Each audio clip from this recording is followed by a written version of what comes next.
What a great opportunity for our team to continue to play. I'm excited to go back to Baton Rouge.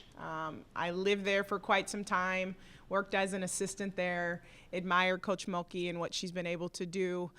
Just really looking forward to the opportunity. Proud of our team, and they deserve to be playing, and just really, really excited for them.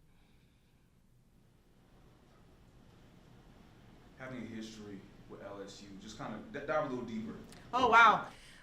My daughter was born in Baton Rouge.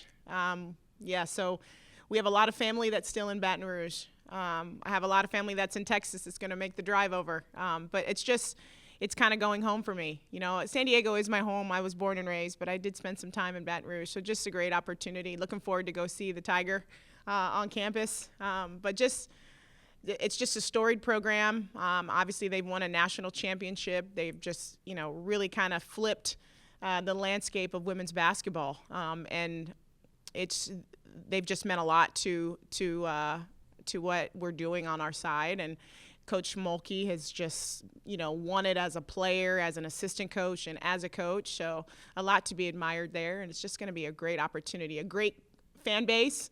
It's going to be loud, and excited to go in and play. So many storylines like you just mentioned, and I mentioned this to the girls as well, like how has the moment hit you yet that this is all happening at one time? It's like highs and lows. I was actually a little more nervous today than I was playing in the tournament. I don't know why, but I think it's more nerves and excitement for our girls. I mean, you start this process in the summer, and for it to all come to fruition right now is just – I'm just, overwhelmed with excitement for them, and looking forward to preparing. You just talked about the summer. You guys 8-0, one of the best starts to the season in program history. Triple overtime win to cap it all off and end it for the Mountain West Conference title. Just talk to me about the journey leading up to this point. Well, in my phone, if you were to look for our chat thread, it says 24-25 Mountain West champions. So I kind of manifested that in the summer when everyone got here on campus. I knew we were going to be talented. I knew we were going to have a chance to do something special, but I couldn't imagine how much the kids would enjoy the process. And, it's just been a really fun season to be a part of. And the young ladies have given their all. I mean, this is a great group of kids. I mean, they're in the gym all the time. I've talked about the sacrifice that some of them have made individually to be part of this program and to be part of this team.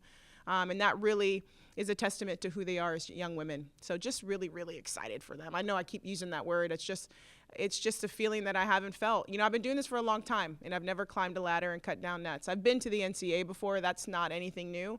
But just the excitement of watching a team have their dreams come true is really what it's about. You just used that word excitement, but after the Mountain West Conference, time to use the word will.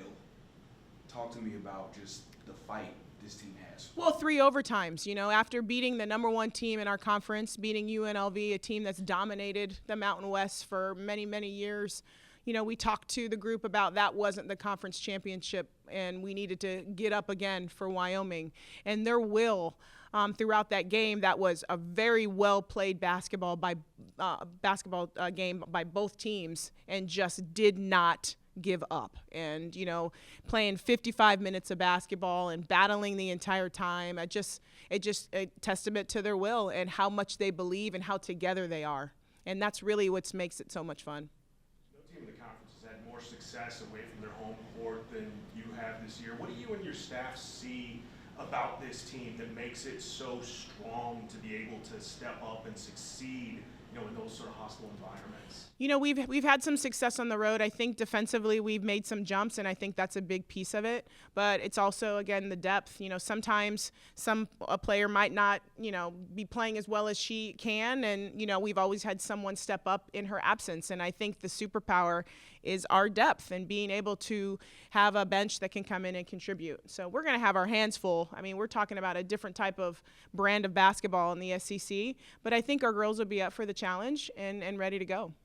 What are your thoughts about LSU? I mean, Anissa Morrow up for one of the National Player of the Year awards, Michaela Williams as well, Flau'jae Johnson, who was part of the national championship team. Just what sort of challenge are the Tigers going to provide? I mean, they're a great basketball team and coached very, very well. We're going to have to really dial in.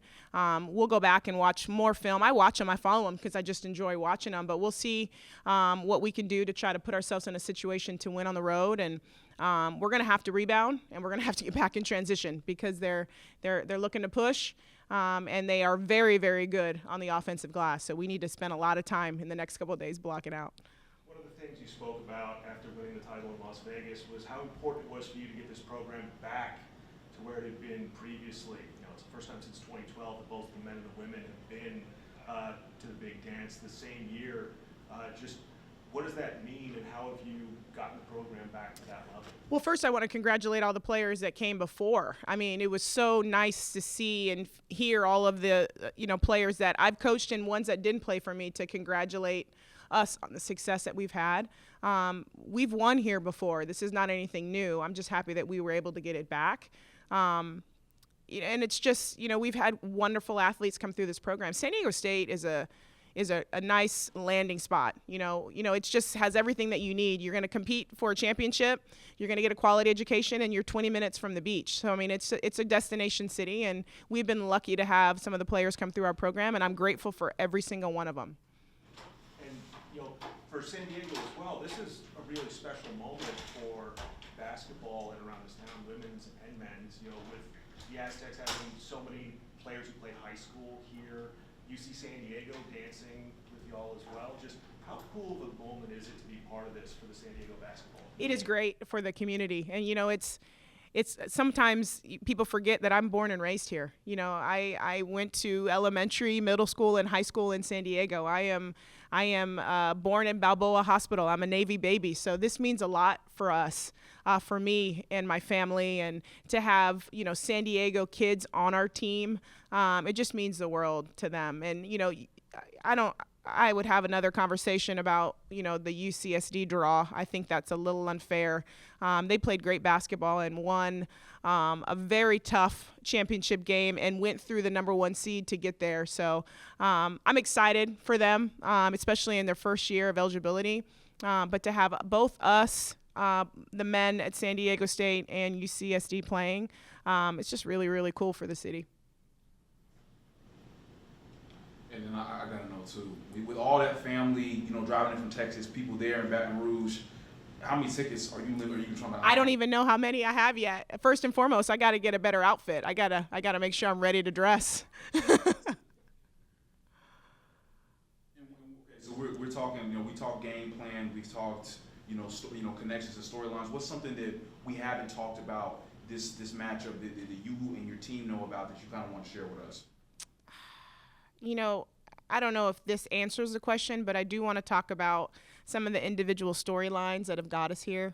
Just Callie Clark and the success that she's had at San Diego State, and finding a soft landing place for her to finish out her career, and how grateful she is and how grateful we are for her. Veronica Sheffy coming across town from USD and then being voted the MVP and having the season that she's had. Jaslyn Green, Adriana Quezada, just coming here and being able to finish out their career as champions. And most importantly, I want to shout out Kim Villalobos, who's been with me for 5 years and is loyal as the day is long. And I'm just really happy for her that this is what she's going to remember the most. She's been with me through the good and the bad. So again, I'm just grateful for these young women. Megan Fiso, who transferred from Michigan, who has had a really challenging year, but is one of the toughest soldiers I've ever met. Again, just excited for that group of seniors that they're going to end their year in the NCAA tournament competing for a championship. Can you tell me your reaction when you first heard the matchup? I kind of thought it was going to be that. I was leaning towards Oklahoma or LSU, so we were kind of already thinking that. But again, I'm just happy for everybody associated with the program, and this is a little bit of a personal trip for me, just being able to be at LSU for a couple years, and we had great success while we were there. We went to the Sweet 16 both years, and just excited for the opportunity. And Baton Rouge is a fun city, so we're excited. And can you talk about their program and specifically this year? What kind of team are they? A very good team, highly competitive, athletic team that can hit you from many different ways. Guards are very good, posts are very good. We talked about Morrow, who is one of the best to play right now, and obviously Flage is just a great human being, basketball player, person, and rapper. I mean, there's a lot of stuff going on in Baton Rouge that's exciting, and we're excited just to kind of dial in and figure out how we can compete. And nerves versus excitement, how do you compare that? I don't know what I'm feeling. I'm just all over the place. And, I think nerves and excitement, it's all the same. Not nervous for the opportunity, just excited for the chance to continue to play. When it comes to the uncertainty of who you're going to get, how much scouting could you have done from Wednesday night when you guys won?